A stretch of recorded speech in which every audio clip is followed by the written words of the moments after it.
Wanna talk? So let's talk. Yeah. Talk. You wanna talk?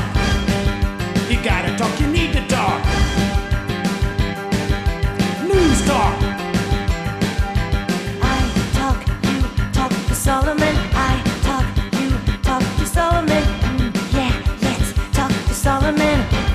Talk to Solomon. You gotta talk, you wanna talk. You know, there's a, So let's I don't know what you would call it, a nursery rhyme about Chicken Little, who was saying the sky is falling, the sky is falling, and the sky wasn't falling. And so the false alarms got Chicken Little to the point that no one would pay attention. And then eventually, when the real problem came along, no one paid attention. Well, Alpha Natural Resources is a coal-producing company. They just closed 8 mines and told 1,200 coal miners, no work. Barack Obama is doing to the American worker, the American union worker, what no Republican has ever done. And yet, you see these unions backing Barack Obama. Well, actually, the coal miners union said they're going to sit out this election. They won't back the other side, but they're not going to back Barack Obama. I believe, and again, Alan is no fan of Romney, and I understand why, and frankly agree with him, but I believe that if Romney does in fact open up American resources to say drill, dig, swim, frack, or whatever, that we would create within a very short period of time hundreds of thousands, if not millions, of jobs. Greg, you're the economic guy. Talk about that. Well, we are sitting on incredible resources here. First of all, just the exploration and exploitation of those resources, which could, of course, be done in an environmentally conscious manner, would create hundreds, thousands of jobs immediately for folks. Second of all, it would have the effect of eventually lowering prices here in the United States. Third, the effect would be very important, which is it would cut off the bleeding of the United States of our wealth being transferred to Muslim nations. Remember, just 100 years ago, these nations that are giving us problems right now were poor and could not have caused any problem for anyone.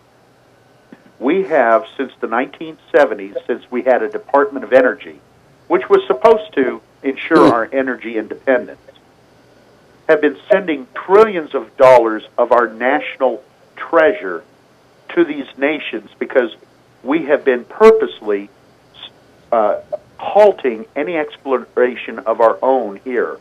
We've not built a refinery of any importance here since the 70s.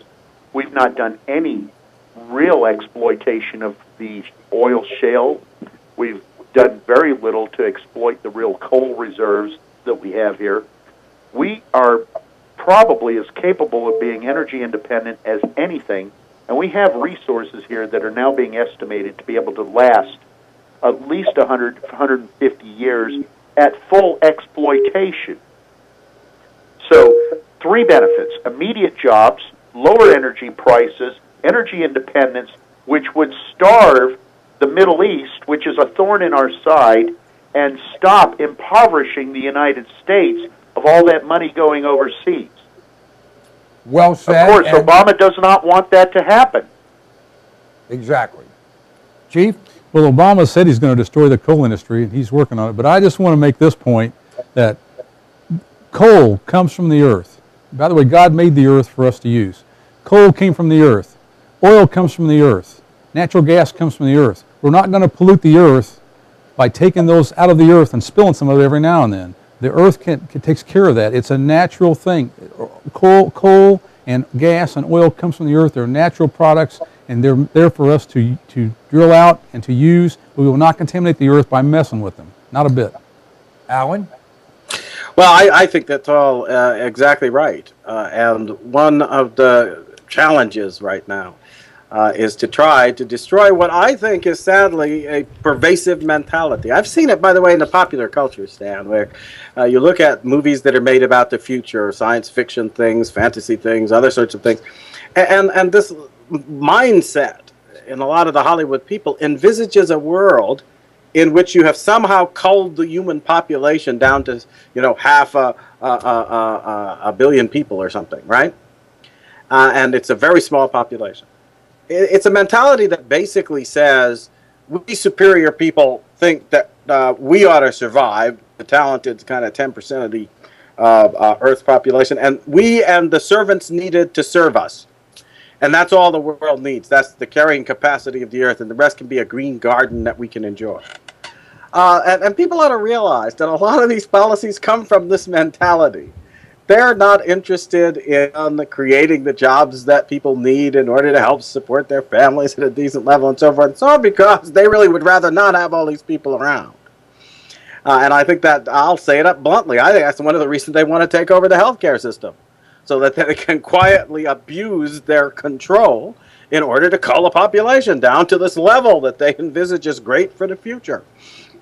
It's a sad comment on the kind of Nietzschean mentality. He was a German philosopher, believed in the Superman and all that. That is now sadly pervasive amongst these kind of power-mad elites who have displaced God, worship themselves as God, and therefore want to arrange a planet that can be a little temple garden in which they will be the gods lifted up above the masses needed to serve them, and the rest of us won't be around. I think that mentality is sick. We need to break the whole lying structure that has put chains on our minds, that they have hidden in this cult of the environment and evolution and not evolution and all of these things. And we need to start looking at ways in which we can responsibly make use of the gift that God has entrusted to our care. I want to make one point, though, Stan. Having said all of that, and I think this would be echoed, and I heard it echoed in what others have said, I believe that that concept of stewardship that's in the Bible is a very appropriate concept here. A steward isn't somebody who takes things, as Christ said, and buries them in the ground and doesn't let them increase, right? He is somebody who's going to make proper and judicious use of what has been entrusted to his care, to improve upon it, so that it can increase in its capacity to serve and give service to others. And I think that's exactly the attitude we're supposed to take toward the earth. Not a destructive attitude, not a clear-cutting, use it till it's all gone attitude, but an attitude of stewardship that therefore seeks to resupply and care for what can then be passed on to future generations. But to do that in a spirit that's not, we're God, and if we don't protect everything, it's going to happen. No. To do it in a way that understands that there's a certain self-sufficiency to what God has created in nature. Not overestimating our power to destroy it all, but neither underestimating our depravity if we act in such a way as to destroy it all in this, as much as we can. That's the kind of middle road, that balance that can be achieved. But I think in order to achieve it, we have to remember that we live in an environment that was as much made for us as any creatures in God's creation. And second, that insofar as that is true, we use it not as if we are God or gods, but as if we are under the sovereignty of the Creator God. And people will say, well, Alan, that's all religious stuff. And I'll say, no, I just go read the Declaration, and I am not going to give it up just because some elitists want to destroy self-government by removing it from people's minds and consciousness. And it says we are all created. I think we ought to keep that in mind. That's a fundamental statement in our organic law as a polity, that we are all created. Okay? We are all created equal, and our Creator endows us with those inclinations of heart and mind that work to our good and work to our preservation and lead us to do right. And that those rights are the business of government to preserve. And I think in this area that means to preserve people's right to care for themselves, to improve their lives, to improve the prospects of their children's future through a responsible use of the wonderful treasures that he has given us in this world. Here, here. And I would say that Alan is exactly right in his definition of stewardship. I teach financial stewardship through Crown Financial Ministries to those who find themselves on the bad side of finances, teach them biblical way to get out of trouble. And he is absolutely right in the definition of stewardship, 100%. By the way, circulating on Twitter right now is a video where Van Jones has been caught speaking about they didn't really need all the green regulations, they just needed them as method of control. So we'll throw that out there, and if you're following on Twitter, you can take a look at that. NORSU, NORSU2 is the one circulating it, and I've looked at it. It is credible. Thanks, Greg. By the way, speaking of Twitter, Alan's Twitter name is @Loyal2Liberty, LOYALTO, Liberty, LIBERTY. Greg is @Greg W. Howard. Chief Steve is @Badge, BADGE TV. And mine is @Stan Solomon. We appreciate if you follow us. We certainly will follow you back. But there's nothing bashful in this group. If you represent and promote Satan and his disciples, we will so state and block you and not follow you. All right. On this whole topic, I think it's important, and I think Greg brought this up, there are many, many benefits to developing our own, the most obvious of which is protect our interests. But in that line, when you Bush did it, and it worked, and it will work if it's done again. Once we just start, the cost will come down precipitously, and that will benefit the economy dramatically. And just the other day, Iran said they expect oil to go to $150 a barrel. Well, if Barack Obama's reelected, it'll go to $250 a barrel because that's his plan. At any rate, that's my opinion. All right, the final topic for the night. Almost 9 million people, 8,786,049 to be exact, are now receiving disability, a dramatic, more than doubling of the number of people on disability. As people can't find jobs, they're finding ways to get on disability, some legit, some not legit. I don't know percentages, but I would guess at least half of the people on disability could work and should be working and are collecting it wrongly. I'll just go right to Alan. Well, Stan, I think you put your finger on the real solution to a problem like this, and that is to turn this economy around so that people will have out there available jobs that are real, that satisfy them. Because I think a lot of folks who end up trying to game this system of government provision, they do so because we have allowed these people to divert so much of our capital into that system of government provision that it is literally strangling, suffocating, destroying our ability to expand the horizons of opportunity as needed for our people. And I honestly believe that in spite of what all these people say, want to badmouth the American people, as I have grown to know people over the course of my public life and career going all over this country, I come home at the end of every trip and weigh up my experiences and say to myself, I don't believe in all these folks who are telling me that Americans are now people who are lazy and shiftless and want all these government services and so forth and so on. They can hook up whatever lying polls they want and surveys they want.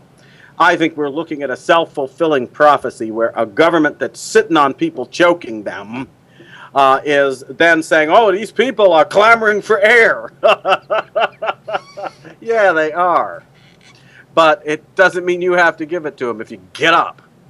And that's what I think we need to say to the government. And I think a lot of this kind of chicanery, which shows what happens when you cut off the right channels of ingenuity and leave people confronted by a government monster where if they learn how to game that system, they're going to get something out of it. I think that has happened, unfortunately, to a lot of people who live generations under the thumb of a system that's supposed to be a welfare system, helping them to get out of poverty, but in fact mires them deeper and deeper in it so that they can be farmed and exploited by politicians and others for their own benefit. But if you replace that with a system that truly generates the productive jobs and productive, satisfying opportunities, I think you'll see a decline in that kind of gaming of the system. Because in addition to everything else, by diverting the capital away from that system, you're going to make it less available. You're going to finally get to the point where we should be, where only immediate emergency services to keep people from dying in the street are provided in the first instance by government when absolutely needed, and where everything else is taken care of by the private sector, either through the economic means, where you're working in the marketplace, or through the means of that private sector we so often forget because it's been subsumed now with all this government stuff. That's the proper understanding of charity, based in our institutions of worship and mutual service before God. That's what's supposed to happen. And I think as we return to that, we'll see a decline in this chicanery and a rise in responsible action by our people. I agree. Chief? Well, there are people that do need to be on some type of disability that want to work and just can't because of physical ailments, and I'm all for that. But the Democrats are really good liars. They're great at it. And so they have promoted the lie that's promoted the welfare state in this country. And I think it's not, you know, they talk about how welfare helps people, but it really doesn't. And what should happen now, the GOP should have enough strength to come out and say, you know what? Welfare does not help people, and it destroys marriages. It destroys families. It forces people to live in substandard housing and send their kids to substandard schools. And that's where they're stuck. They're stuck with those government crumbs, that level of subsistence. And I believe it's a sin, and it should be a crime that they're forced to do that. And the GOP needs to come out and say that forcefully and show examples. You know, where are the mothers that were really saved by welfare? Where are the ones that really got out of poverty on welfare? Where are their children that got out of this? It doesn't exist because it didn't happen that way. But then the GOP has to not only take that and take that to task with them, but also have an opportunity available system they can show them how to get out of it, because they should promote freedom and promote people being allowed to become the best they can possibly be and help them along that path. And Greg also mentioned a good idea. The GOP should also be giving classes at their local clubs and other places and in the community on how people can use their finances and get out of these financial messes and get onto this life of freedom and life of opportunity other than the crumbs from the government. Greg? Well, being a human being first, and being a person who understands the human suffering that is going on, I'm receiving a couple of DMs from people who have just been laid off today, of all things. People who run out of unemployment benefits have to eat. They have to find some way to survive. The government has destroyed the natural welfare system in this country, which was charity. At one point, a person could go to a church and receive charity that would support them. That has been all but destroyed by the government. And so there's very little left other than to find some reason to be declared disabled. In this country right now, we use more pain pills than any other nation on earth. We use more anxiety and psychoactive medications than any other country on earth. We are stressed, though we're truly blessed more than any other nation. But right now, people are just trying to find some means of survival.